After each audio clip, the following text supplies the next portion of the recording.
예, 우리 좌우 지체들과 서로 인사하도록 하겠습니다. 평안한 주일 되시길 주님으로 축원합니다.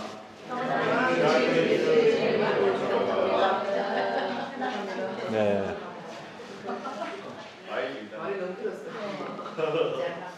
예, 짤막하게 다시 한번 하길 원하시는군요. 평안한 주일 되십시오. 평안한 주일 되십시오. 예. 갑자기 안식일 주일을 가지고 십계명, 오늘 주제가 십계명이기 때문에 안식일 주일을 논하면서 이렇게 얘기해 보았습니다. 십계명 제가 처음 접한 거는 영화 10개 통해서 봤습니다. 어렸을 때 찰톤 헤스톤, 율브리너 나오고 엄청나게 재밌었어요. 나중에 열받아 돌판 깨고 뭐 한 장면 나오면 제 봤던 영화 배우 중에 가장 잘생긴 사람 찰톤 헤스톤. 율브리너는 그렇죠. 대머리 엄청나죠. 그런데 근데 이게 재밌고 좋던 영화이긴 맞는데 지금 2024년도를 맞이해서도 그때 10개를 논하고 얘기하는 것이 너무 고리타분한 옛날 얘기 아닌가? 특히 예수님 오신 이후부터는 레위기 같은 경우는 모두 먹지 말라 그러잖아요. 지금은 모두 다 먹잖아요. 참 규정들이 다 폐지된 거 아닌가? 굳이 지금 십계명 얘기하는 것은 잘 맞지 않는 거 아닌가? 라고 생각할 수도 있을 것 같아요. 특별히 우리 첫 번째 십계명 구절이 뭐냐면 하나님의 다른 신을 두지 말라고 하면 그러면 지금 전 세계가 종교 간에 막 전쟁도 있고 막 그러는데 그러면 다른 종교에 대해서 배려가 너무 없는 것 같아서 그럼 우리 싸우자고 들리는 거냐? 그러면 또 문제가 심각해지는 거 아니냐? 이런 얘기도 하실 수도 있다 생각이 또 들어요. 또 안식일을 또 지키라고 하는데 그 현대 우리 라이프 스타일과 좀 맞지 않지 않냐? 그리고 안식일은 엄밀히 따지면 토요일인데 우리는 주일, 이것도 좀 잘 안 맞는 거 아니냐? 그러니까 한번 규정이 달라졌네. 그럼 좀 이상한 거 아니냐? 뭐 이런 얘기를 할 수가 또 있을 거라는 생각이 들어요. 그러면 또 이런 얘기입니다. 너 우상 섬기지 말라는 얘기가 또 나요. 우상 섬기지 말라. 우상을 영어로 번역하면 뭡니까? 아이돌. 아이돌? 뉴진스? 블랙핑크? 나 좋아하는데? 그러면 거기 공연 갔다 오면 나는 우상 숭배자 가. 아이돌. 그러니까 이런 문제들이 막 우리한테 있습니다. 그러니까 이 논쟁거리 얘기하는 제가 질문을 여러 개 던졌잖아요. 이 질문을 한 순간 야 봐라 십계명 요즘 시대에 잘 안 맞아. 그게 요즘 의미 없는 거야. 이렇게 생각할 수도 있지 않을까라는 생각이 듭니다. 그래서 오늘 우리 진주 비전교회 다시 한번 이 십계명의 의미를 보면서 이것이 왜 여전히 하나님이 주신 유효한 말씀이신지를 한번 살펴보도록 하겠습니다. 우리 함께 성경을 좀 읽도록 하겠습니다. 출애굽기 20장 1절부터 3절까지의 말씀입니다. 우리 한 목소리로 읽겠습니다. 시작. 하나님이 이 모든 말씀으로 말씀하여 이르시되 나는 너를 애굽 땅 종되었던 집에서 인도하여 낸 내 하나님 여호와니라. 너는 나 외에는 다른 신들을 내게 두지 말라. 아멘. 방금 전에 말씀하셨던 이 성경 구절은 결론적으로 얘기하면 뭐 이겁니다. 네가 오늘까지 이 시간은 바로 우리 예배드리는 이 시간까지 이 자리에 있게 된 것, 그 다음에 너를 지금까지 이끌어서 너의 인생이 태어나고 지금까지 오게 한 것, 우여곡절이 많죠. 삶의 우여곡절이 있지 않습니까? 뭐 젊은 친구들도 마찬가지로 지금 우리 연세가 있으나 어르신까지 다 우여곡절이 있습니다. 그 우여곡절 끝에 있었던 바로 오늘의 너를 있게 한 분이 나다라는 선언인 겁니다. 이스라엘 백성들을 끌고 왔습니다. 데리고 왔어요. 네가 지금 이스라엘 땅에 오기 전까지 아직 가나안 땅에 입성하지도 건 아니지만 이집트 땅에서 고생하고 그 과정을 이끌어나고 홍해 갈라지게 하고 그래서 오늘 땅까지 온 분이 나다 이겁니다. 그러니까 지금 우리가 살고 있는 분, 너 인생 나랑 무관하게 산 것 같처럼 보이지? 아니다. 오늘 진짜 이 자리에 딱 있고 오늘 예배드리는 이 순간 있게 한 분이 바로 하나님이다라고 선포합니다. 우리 좀 청소년들 막 새로 했죠. 그냥 우연히 온 게 아니라는 겁니다. 우리는 뭐 말로 뭐 좀 우리 집에 우리 교회에서 뭐 간식이 맛있고 그러니까 온다고 하죠. 그게 아닙니다. 그건 하나의 수단일 뿐이고 결정적으로 오늘 이 자리에 여러분들이 오게 된 결정적인 이유들이 있는 겁니다. 그러니까 여러분들이 아무렇게 막 오신 분이 아니라는 것입니다. 그런데 이럴 때가 있습니다. 간혹가다 회의가 될 때가 있습니다. 아니 그래, 예수 그리스도 믿고 구원 얻으면 뭐 항상 기쁨이 떠나가지 않고 넘치고 항상 좋은 일만 있고 행복한 일도 있고, 그런데 왜 여전히 이렇게 불안하지? 왜 이렇게 바쁘지? 여전히 이렇게 정신이 없고 부럽다움이 있고 짜증나고 안 될 일도 가득하고, 왜 이렇게 세상 사는 게 쉽지 않지? 아니 하나님 믿으면 행복하다면서, 근데 왜 이렇게 요즘 돌아가는 꼴이 왜 말도 안 되고, 이게 도대체 이게 뭐야 도대체? 응? 그리고 내가 교회 다니는 사람들을 보면 교회 다니면 더 나을 줄 알았더니, 교회 다니는 사람이나 교회 다니지 않는 사람이나 다 그 사람이 그 사람 같고, 속뒤도 나와보지도 않고, 여전히 우리랑 똑같이 아프고 경제적 어렵다고 힘들고 바쁘다고 그러고 힘들다고 그러고, 뭐가 특별한 게 뭐가 있냐라고 얘기하실 수도 있겠다는 생각이 듭니다. 다시 한번 말씀드립니다. 오늘 이 자리에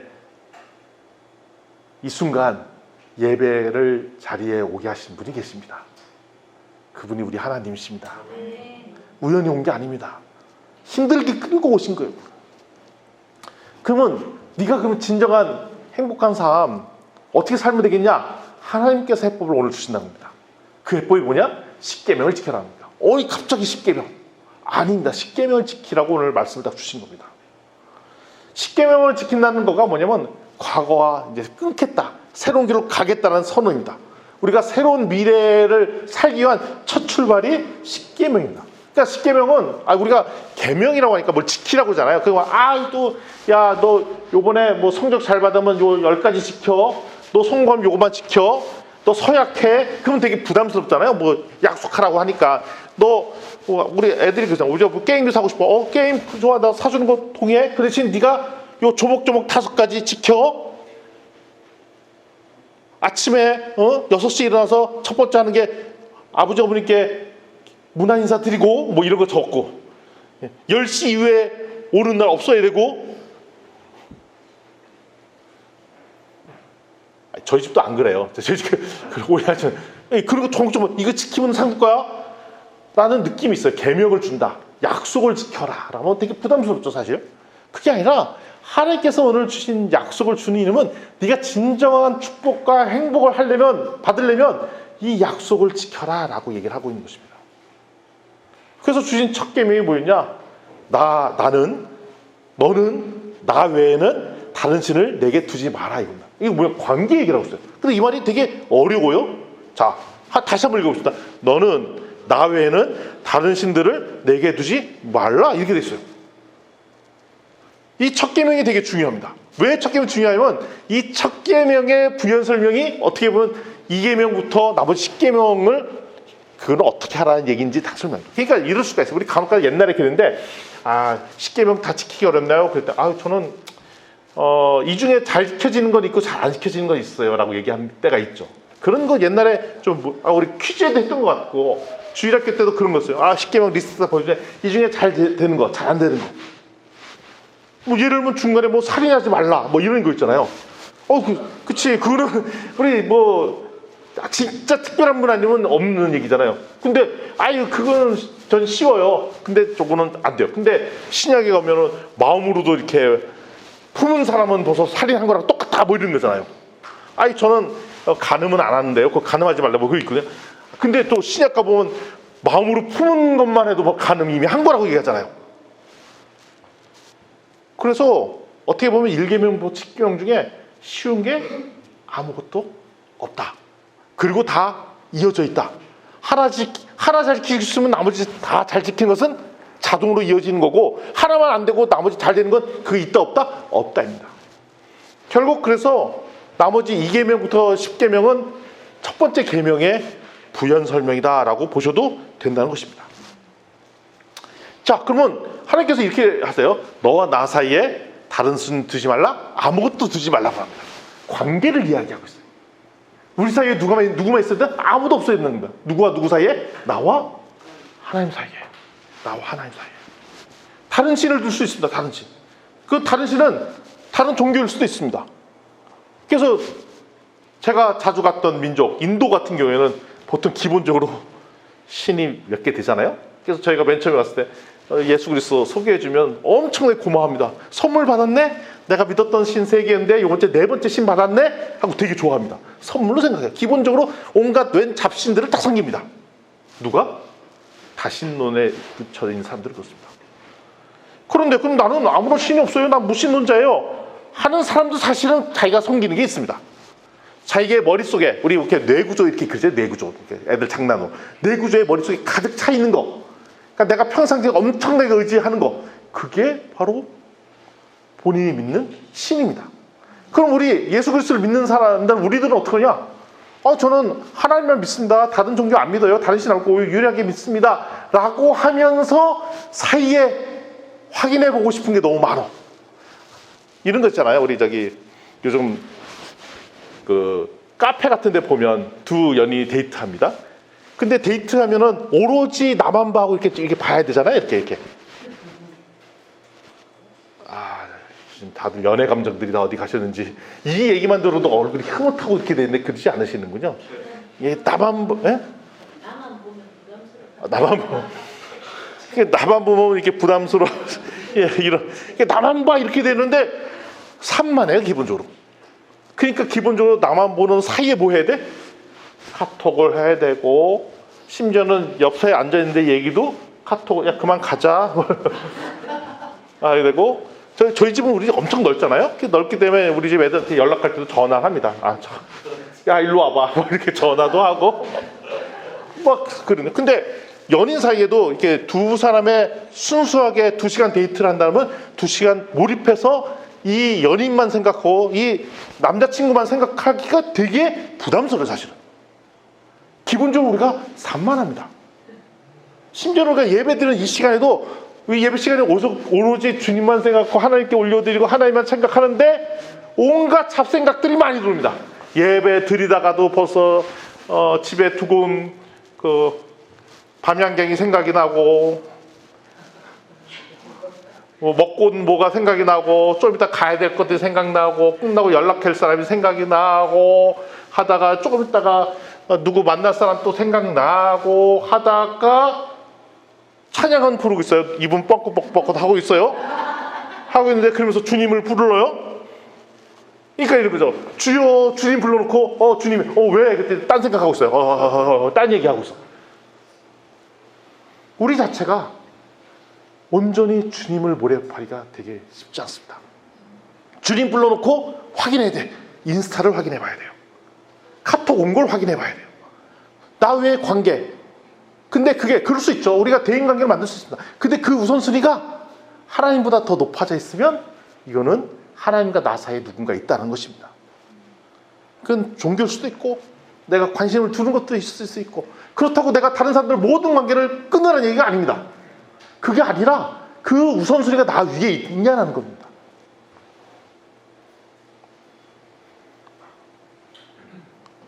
사랑하는 연인 사이 이외에 다른 사람을 만날 수도 있습니다.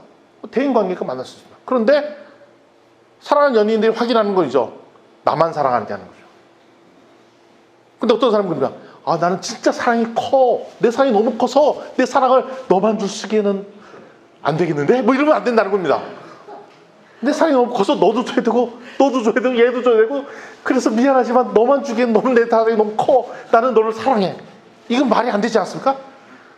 네, 이런 얘기를 우리가 한다고 있는 것입니다.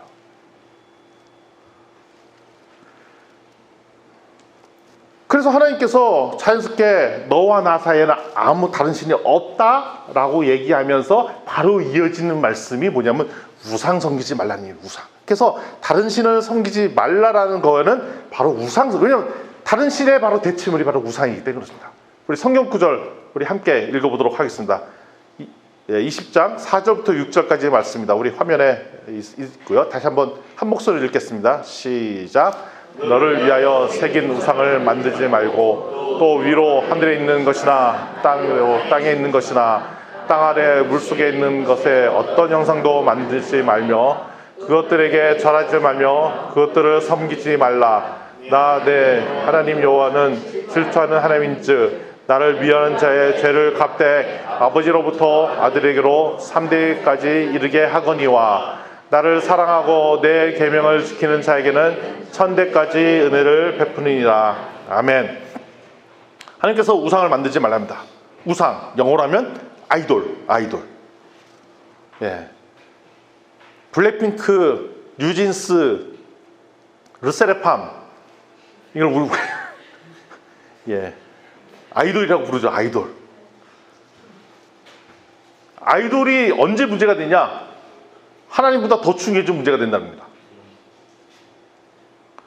하나님께서 이 말씀 주셨어요. 하늘, 땅, 물속에 있는 것들. 생각해보니까 하늘에 있는 거, 땅에 있는 거, 물속에 있는 거 다 누가 만드셨어요? 하나님 만드셨어요. 그러니까 우리가 얘기하는 우상, 아이돌, 모든 피조물들은 다 주인이 있죠. 누가 만드셨어요? 하나님. 근데 이 만드신 원전이신 하나님이신데 만드는 피조물을 더 우대하는 그게 잘못됐다고 하시는 겁니다. 그 대상을 보고 우리가 하나님을 바라보게 된다면 그건 우상이 아닙니다. 우리가 뉴진스를 보고 와, 하나님이 이렇게 피조물이 아름다울 수가 있을까? 라고 하나님을 바라보게 되면 그는 우상이 아니라는 것입니다. 근데 하나님을 잊어먹을 정도로 더 여기에 빠지게 된다면 그게 우상이라는 겁니다. 그러니까 우상은 누구한테 달렸냐? 내가 대하는 태도에도 그 우상이 달려 있습니다. 그래서 우리가 개신교잖아요. 캐톨릭으로 나온 이유가 있습니다. 나온 이유 중에 핵심이 하나님이라고 가장한 수많은 우상들을 만들어 놨답니다. 성모 마리아 우상, 이걸 갖다 놓으면 집에 복을 받고, 성경 책을 귀하게 여겨서 복을 하고. 그 옛날에 무슨 그 인디아나 존스 이런 거 영화를 보면 상당수 많은 것이 캐톨릭에서 만든 그런 유산물들을 찾으러 가면 뭐 성배, 아니 예수 그리스도가 마셨던 그 성배를 찾으면 엄청나게 힘을 얻고, 아니면 아니고 그러니까 아니 솔직히 말해서 진짜 예수님 그리스도가 만든 성배 그 잔인을 우리가 가졌다고 했어요. 이거는 그냥 고고학적 유물로서 의미가 있는 것이, 그거가 있으면 엄청난 파워를 얻게 되고 그게 없으면 파워가 없고, 이거 아니잖아요. 그래서 그 상을 다 놓고 막 잘 빌면 우리의 하루가 일신이 좋아지고, 아니고 이거 아니잖아요. 근데 캐톨릭은 거기까지 갔기 때문에 그건 문제다라고 얘기를 하는 것입니다. 그런 측면에서 볼 때 우리도 그럴 여지가 있어요.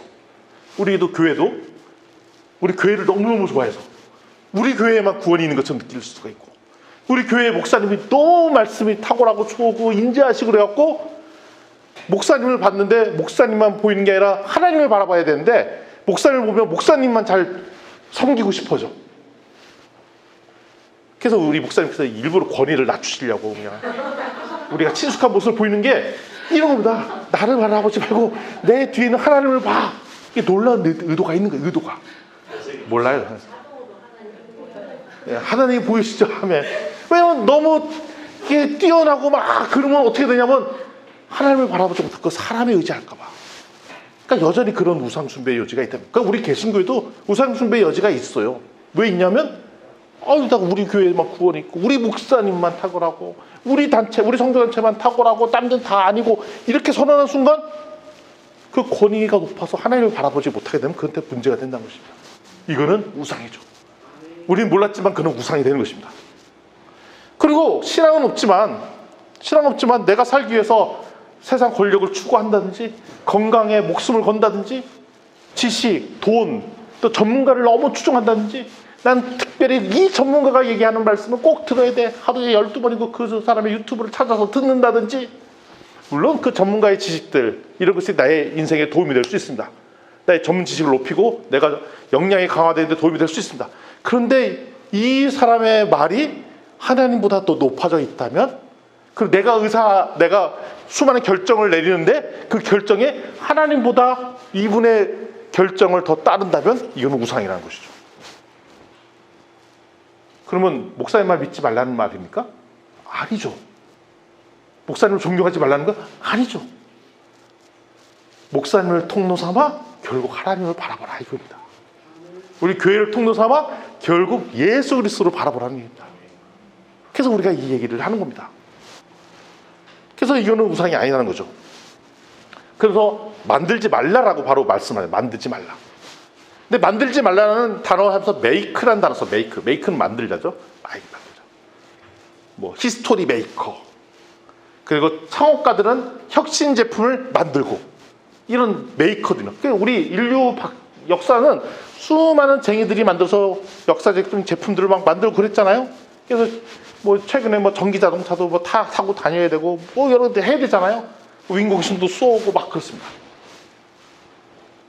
근데 하나님께서 우리한테 주신 명령 중에 하나가 이름 붙이고 만들고 뭐 이런 겁니다. 그게 우리가 만드는 걸 합니다. 그게 잘못된 거 아닙니다. 그런데 우리가 만드는 걸로 인해서 그게 우리의 우상이 되면은 그 문제들만. 그러니까 만들지 말라가 뭐냐면 물건을 만들지 말고 좋은 개념을 만들지 말라는 것이 아니라 우상을 만들지 말라라고 하신 거예요. 우상을 만들지 말라. 만드는 건 오케이. 그렇지만 우상을 만들지 말라. 내가 하나님 대신해서 의지할 걸 만들지 말라는 겁니다. 최근에 우리 과학자에서는 조만간에 특이점이 온다고 얘기합니다. 특이점. 뭐 지금 인공지능 막 발달하고 막 특이점. 그러니까 특이점은 뭐냐면 기존의 과학기술을 대체할 엄청나게 특이한 특이점이 오는데 그게 거의 한 뭐 1-20년 사이에 온다는 겁니다. 거기에 나오는 얘기들 보면 결국 뭐냐면 영원한 생명 이야기까지도 들어가 있어요. 조금만 더 연구하다 보면 우리 영원히 살 것 같은데 몸다리 이렇게 좀 기계로 갈아 끼고 정신이 혼미치 않으면 이렇게 좀 탈탈탈 털어갖고 다른 데서 잠깐 업로드 좀 잠깐 해놨다가 좀 갱신한 다음에 거기다 넣고 갈아 끼고 뭐 하면 될 것 같은데 근데 그 특이점이 조만간 올 것 같다는 거고요. 그런 얘기들을 하고 있어요. 그러면 자연스럽게 뭐가 되냐면 이거는 하나님을 대체할 중요한 포인트들이 다가오는 거죠. 근데 과학자들은 이런 상상들을 사실 하고 있습니다. 그래서 조만간에 있는 그 새로운 특이점이 뭘까라는 가지고 지금 혁신 기업들이 그걸 미리 준비해서 연구하는 기업들도 있고 거기에 많은 그 예산과 돈이 막 들어가고 있는 상황들이에요. 그러면 자연스럽게 내가 몸이 안 좋아요. 병이 있어요. 장애가 있어요. 근데 그 기술에 대해서 얘기를 해요. 그럼 갑자기 내 마음속에 하나님이 사라지고 이 기술에 대해서 조만간 이 기술 나올 때까지 내가 좀 버텨야지. 그럼 영원한 생명 살 수 있는데. 그래서 사람들이 이런 것도 하잖아요. 냉동인간도 되려고 하는 사람들이 실제 있습니다. 뭐 그 불치병 걸린 사람들은 잠깐 냉동됐다가 언제 깨어나? 완전히 기술이 보편할 때까지 버티고 있으면 나을 거라는 생각들을 하고 있습니다. 그게 이제 20-30년 사이에 일어날까로 생각하는 거죠. 그래서 현대사회에는 수많은 과학기술, 명예, 권력들이 가득 차 있어서 하나님보다 더 우선시 되고 있는 거죠. 그러니까 우리 사이에는 수많은 우상들이 가득해 있습니다.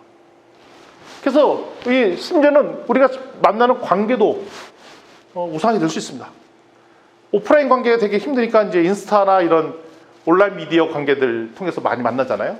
좋아요 만들고 댓글 달아주고 알람 설정도 해야 되고 바쁩니다. 근데 그전에는 관계 날이 어두워지면 집에 들어가야 되잖아요. 근데 우리나라는 밤이 어두워져도 놀기 좋은 나라가 됐습니다. 24시간 언제든지 모든 사람들을 접속 가능한 사람들이 되었어요. 그러니까 생각보다 관계에 과몰입을 합니다. 그리고 과몰입합니다. 우리는 요즘 최근에 좋아져서 주 5일째 일하는 것이 보편화됐습니다. 그렇죠? 토요일, 일요일은 쉬어요. 근데 최근에 또 이 얘기도 나오죠. 주 4일만 일하자. 4.5일만 일하자. 그래서 2.5일은 하자. 오히려 우리는 더 쉼이 필요하다. 근데 쉴 때 보니까 쉬지 않아요. 뭐해? 열심히 놀아. 월요일 왔더니 엄청 피곤해. 왜 피곤한가 봤더니 주말에 엄청 놀아서 힘들어. 피곤해 죽겠대. 그럼 왜 피곤하냐? 내가 일하느라고 받았던 스트레스를 노는 걸 풀어. 쉬라고 했는데 쉬면 쉬는 게 아닙니다. 잠시 놀아야 됩니다. 논다고 에너지를 멈쩍 써갖고 월요일 아침에 또 왔더니 다 힘들어해. 왜 힘들어? 너무 놀아서 힘듭니다. 그러면 이제 4일로 일하고 3일 쉬고 이런 걸로 이제 바뀌게 되면 월요일에 와서 여전히 피곤하겠느냐? 더 피곤하죠. 더 몰입해서 놀았기 때문에. 그래서 우리가 생각하는 일, 취미, 관계 이것들이 더 몰입을 해서 그거 하느라 하나님을 바라보지 못한다면 그런 여전히 우상숭배라고 얘기를 하고 있습니다. 그럼 이런 얘기죠. 취미생활 열심히 하는 거 이거 우상입니까? 내가 헬스를 열심히 해. 제가 옛날에 말씀드렸죠. 바디 프로필 칠 때 헬스클럽 2번 가보는 거 해보셨어요? 하루에? 아침에도 가고 밤에도 가고. 서울 출장 갑니다. 서울 출장 갈 때 그 운동 신발을 가방에 넣고 가보신 적 있어요? 왜냐면 서울 출장 가서라도 운동을 해야 되잖아요. 그러면 그냥 아무 신발 넣고 체육관 못 가잖아요. 헬스클럽 못 가잖아요. 그러면 신발을 가져가야 되잖아요. 가방에 신발 넣고 서울 출장 가보신 적 있습니까? 했죠. 그리고 어떤 사람은 전국 일주를 하겠다가 자전거 타고 돌아다니신 분들이 계십니다. 우리 교회는 그런 분은 없는 것 같으신데 그러신 분들이 계세요. 그리고 산티아고도 돌아다니시고 있습니다. 그러면 그분이 그렇게 몰입해서 헬스를 하고 사이클링 하고 하는 것이 우상입니까? 우상이 아닙니까? 그건 모릅니다. 왜 모르느냐? 몰입을 해서 했지만 그것 때문에 하나님을 바라보지 못하면 우상이고, 그럼에도 불구하고 이런 몸을 가꾸고 다루는 통해서 하나님을 계속 바라보고 있다면 그건 우상이 아닌 거죠. 그래서 어떻게 보면 이 사람이 몰입하고 있는 수많은 관계, 우선순위, 취미, 일 이런 것들은 본인 스스로가 더 잘합니다. 우리가 옆에서 그 사람의 뇌를 들어가 볼 수는 없잖아요. 본인이 아는 거죠. 내가 이게 우상인지 아닌 건지. 그래서 하나님께서 얘기하시는 것은 겁니다. 우상의 기본적인 핵심은 우선순위 문제입니다. 우선순위 문제. 하나님보다 더 높아져 있느냐. 결국 우리가 제 마음대로 할 수 있는 게 몇 가지가 있죠. 첫 번째, 시간. 내가 시간을 어떻게 쓸지는 내 마음입니다. 결정. 우리 교회 점심에 밥이 나왔어요. 이 반찬을 먹을지 안 먹을지. 난 밥이 마음에 안 들어. 난 점심 안 먹을래. 굶을래. 아니 더 먹을래. 두 끼 먹을래. 이거 누가 결정합니까? 내가 결정하죠. 내가 오늘 교회 올래? 안 갈래? 어디 갈래? 다 내가 결정합니다. 근데 그 결정하는 시간, 자원 배분, 에너지, 이거를 결정할 때 하나님을 생각하느냐 아니냐가 우상을 하고 있느냐 아니냐에 달려 있다는 것입니다. 하나님께서 우리한테 균형 감각을 가지라고 얘기를 하신 거죠. 그래서 우리가 이 세상과 단절해서 살라는 것이 아닙니다. 세상을 우리한테 즐기려 주셨는데 그거 즐기느라고 하나님을 바라보지 못하면 그거는 우상숭배라고 얘기를 하십니다. 근데 하나님께서 어느 정도 이걸 세게 얘기하시냐, 나 그거 갖고 질투할 거다라고 얘기했어요. 질투할 거다. 질투라는 단어를 쓰셨어요. 그러니까 질투는 부정적인 의미가 아니라 너 이거 되게 중요한 문제이기 때문에 내가 이거 꼼꼼히 챙기겠다, 그 말씀이에요. 다른 신 신기는 거 엄청 금지할 거고, 왜냐하면 그게 너를 말아먹게 하고 너 인생을 꼬이게 하고 네가 결국은 인생 망하게 되는 지름길이기 때문에 내가 너를 다른 데 뺏기기 시키면 너를 질투하는 거야. 나만 봐. 이렇게 되는 겁니다. 제가 사실 산만합니다. 그래서 내가 언제 산만한지를 가장 잘 아시는 분이 계십니다. 우리 교회에 계세요. 그래서 얘를 해다가도 저한테 자주 하는 말이, 지금 딴 생각하고 있지. 머리 돌아가는 소리가 들린다. 이런 얘기를 합니다. 눈깔 돌아가는 거 봐라. 이런 얘기 합니다. 그러니까 내 얼굴 표정만 봐도 나한테 집중하고 있는지 아닌지 정확하게 안다는 겁니다. 제가 어저께 결혼식에 갔다가 그 메시지 하시는 목사님께 독특한 얘기를 하나 들었어요. 이건 탁월한 해석이에요. 하나님께서 6일 동안 만물을 창조하셨잖아요. 근데 거기까지는 남성을 창조한 거고 여성은 그 뒤에 창조했다는 거예요. 근데 하나님께서 창조 사역이 다 안 끝났는데 여기까지 됐다 라고 하고 여성을 만들어서 보낸 이유가 있다는 겁니다. 그거는 남성을 다룰 수 있는 사람은 여성이 다뤄야 하기 때문에 여성을 나중에 만들어서 남성을 잘 다듬어서 써라, 그런 얘기를 하시는 거예요. 그러니까 아내가 남편 눈 돌아가는 소리가 들리는구나, 얼굴만 봐도 무슨 생각하는지 들리는구나. 저희는 다른 남자들 업무적으로 만나도 그 사람이 뭔 생각하는지 잘 안 들려요. 별 관심도 없어요. 무슨 생각하는지 잘 몰라요. 그리고 솔직히 말씀드려서 아내가 이렇게 얘기하고 있지만 아내가 무슨 생각하는지 진짜 잘 모릅니다. 미스테리입니다. 블랙박스예요. 잘 몰라요. 근데 이 분은 냄새와 분위기만 느껴도 이 사람이 뭔 생각하는지 안다고 하니 영적 예민함이 보통이 아닌 거죠. 하나님이 이런 분이시라는 겁니다. 네가 지금 뭔 생각하는지 다 알거든, 이겁니다. 그래서 딴 생각하면 내가 질투하겠다는 겁니다.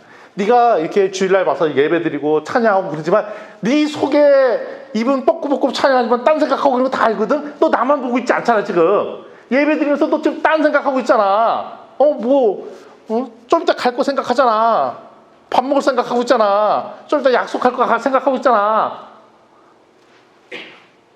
나 그거 질투할 거야 라고 얘기하시는 겁니다. 왜 나만 안 보는데? 그러니까 우리가 어떻게 보면 가장 거룩한 시간, 예배 시간이 가장 거룩하죠. 찬양. 그 시간에 손 들고 찬양하고 거룩해 보이게 찬양할 수가 있습니다.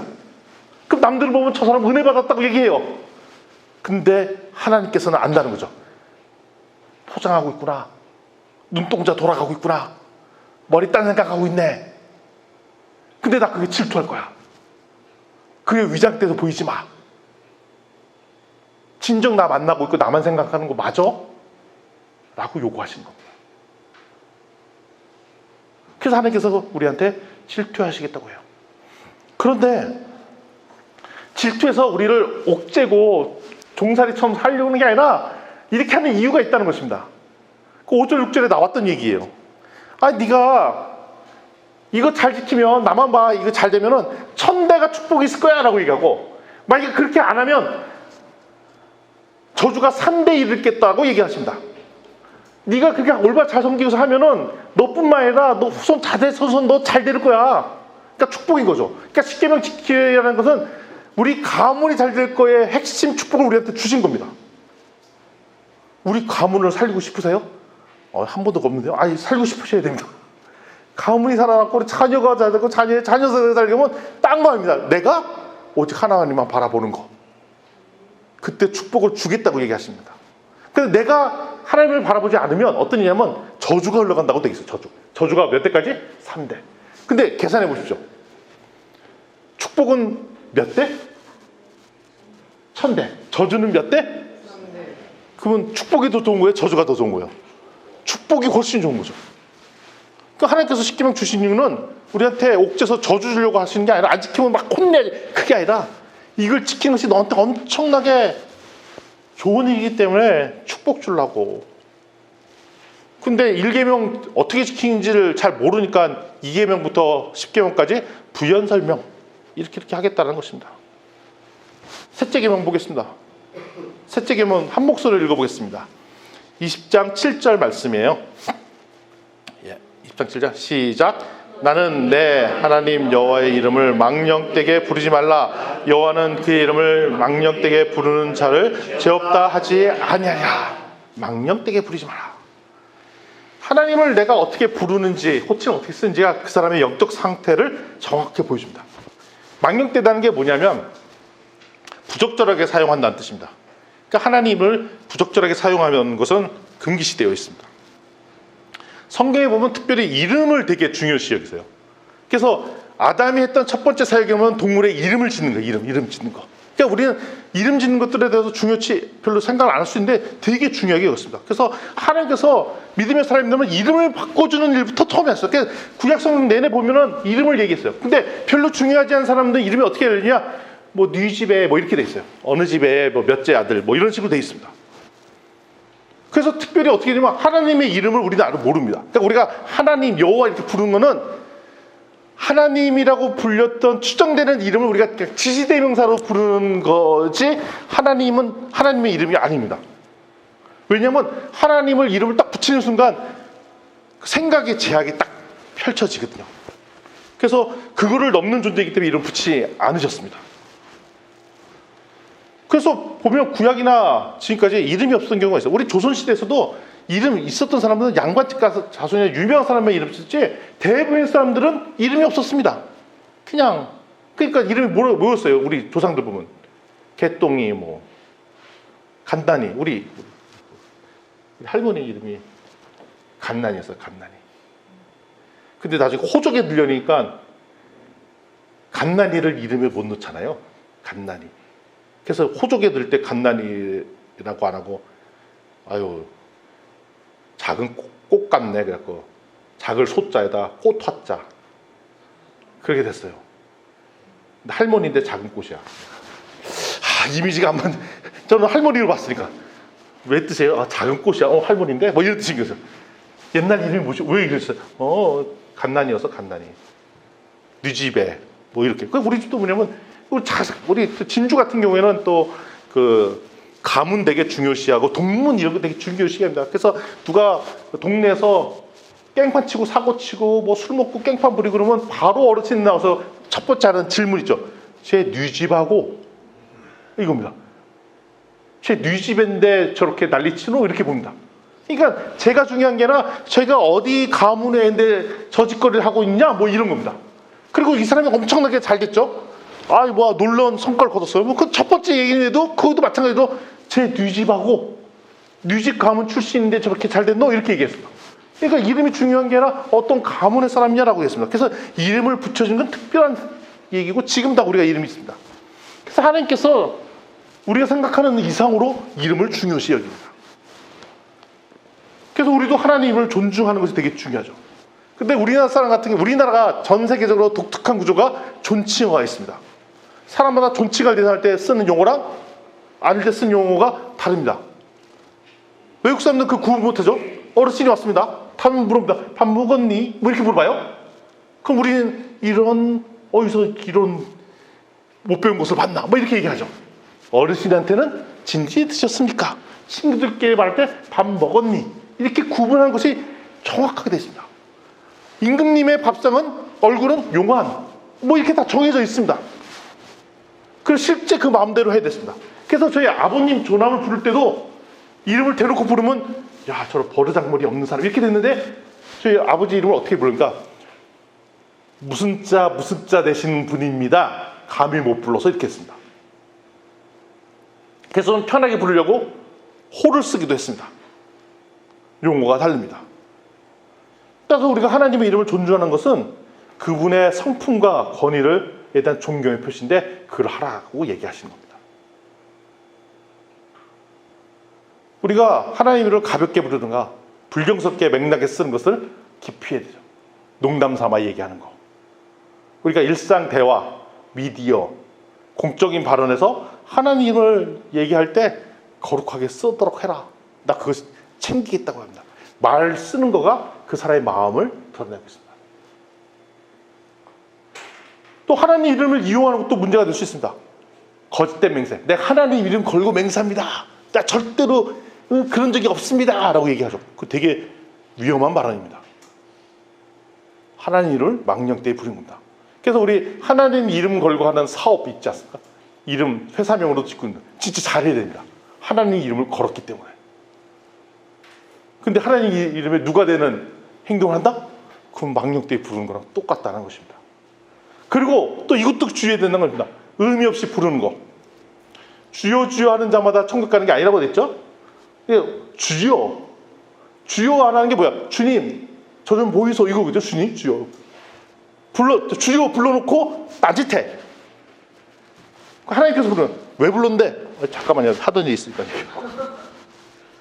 그러니까 어떻게 보면 우리가 그냥 감탄사로 주여 주님 이렇게 쓸 때가 있습니다.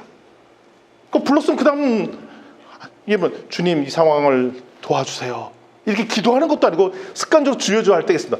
그래서 이제 영어 표현에는 지저스, 오 마이 갓 이게 표현이 주님을 부르는 게 아니라 그냥 감탄사, 탄식어 이게 해요.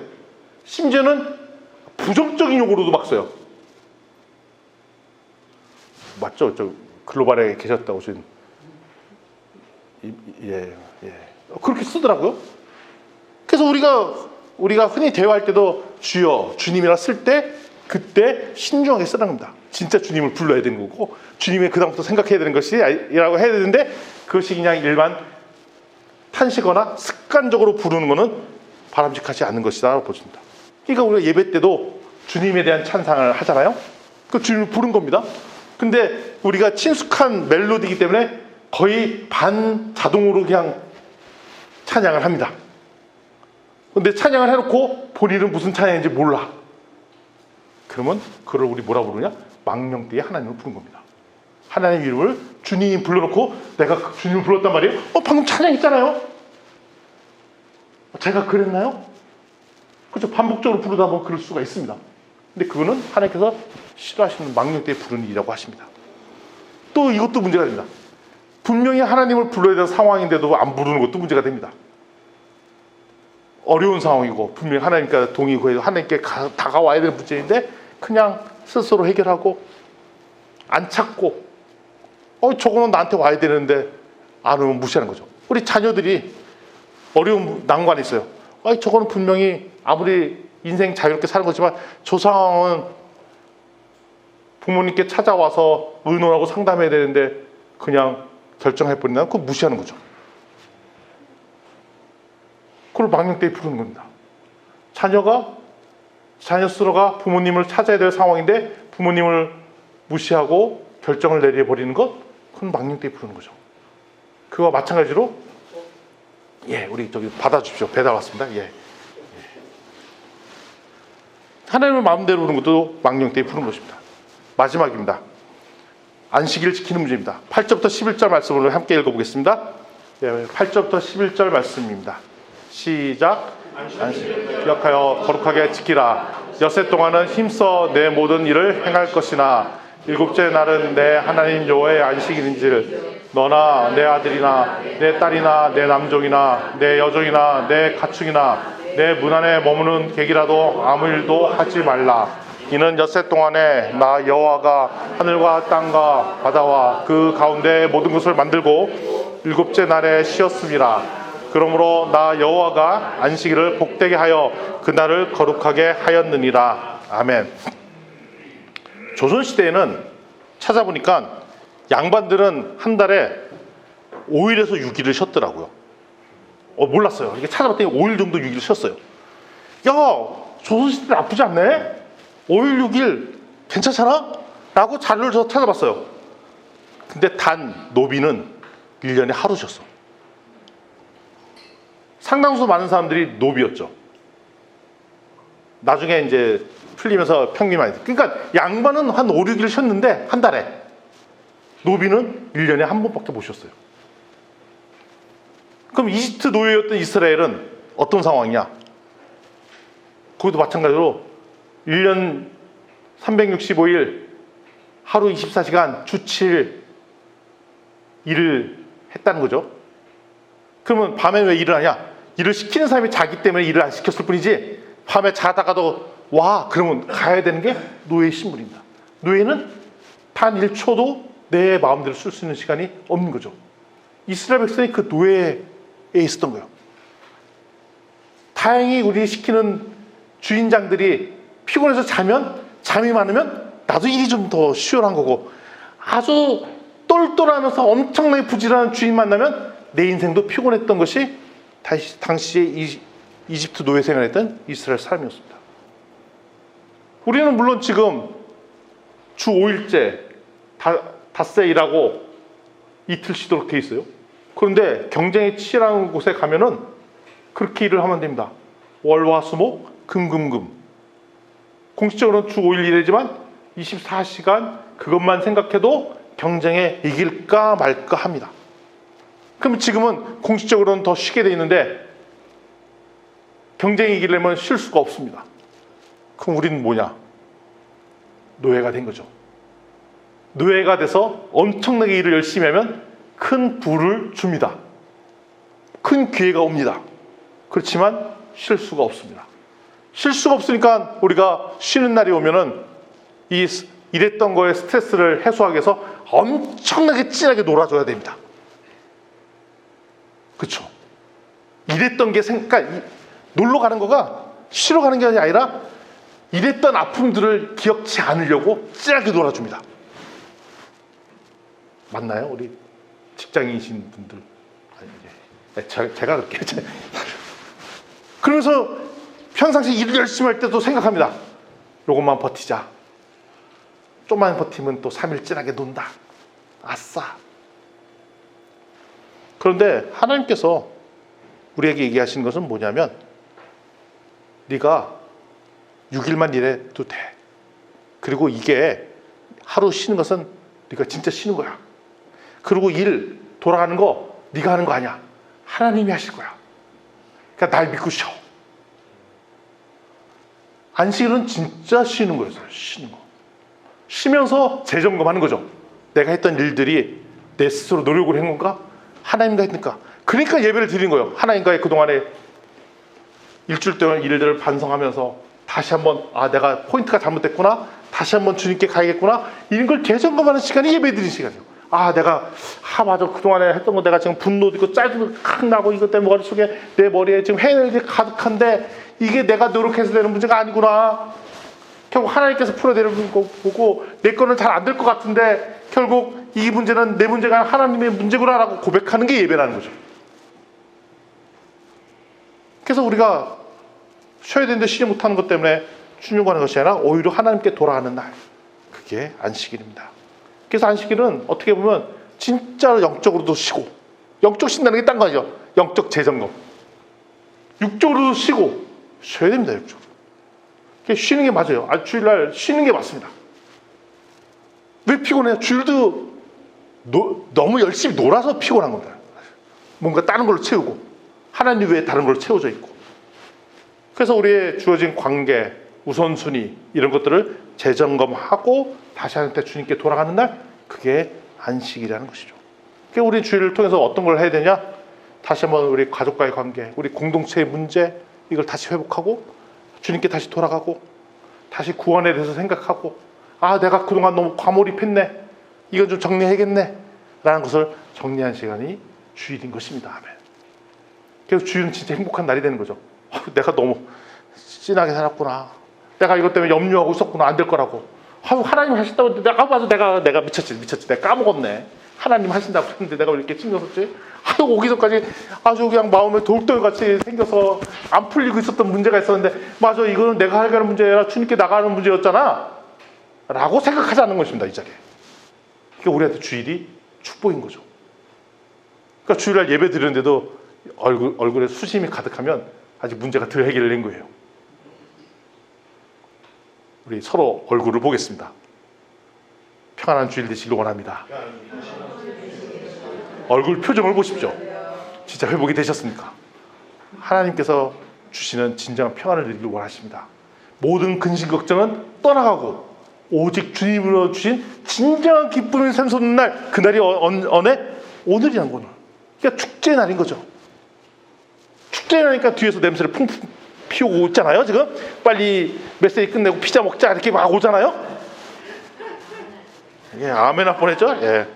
이런 게 우리 주일날 주신 겁니다.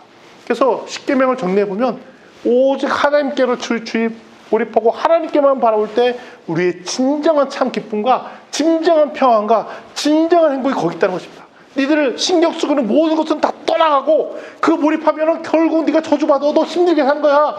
진짜 행복하게 살려면 나만 봐, 내가 다 해결해 줄게. 이게 십계명이라는 것입니다. 우리 진주 비전교 성도들 주님과 함께 있기 때문에 진정한 참 평안과 진정한 참 기쁨과 샘솟 주체할 수 없는 하나님께서 주시는 기쁨으로 가득한 주일이 되었으면 좋겠습니다. 아멘.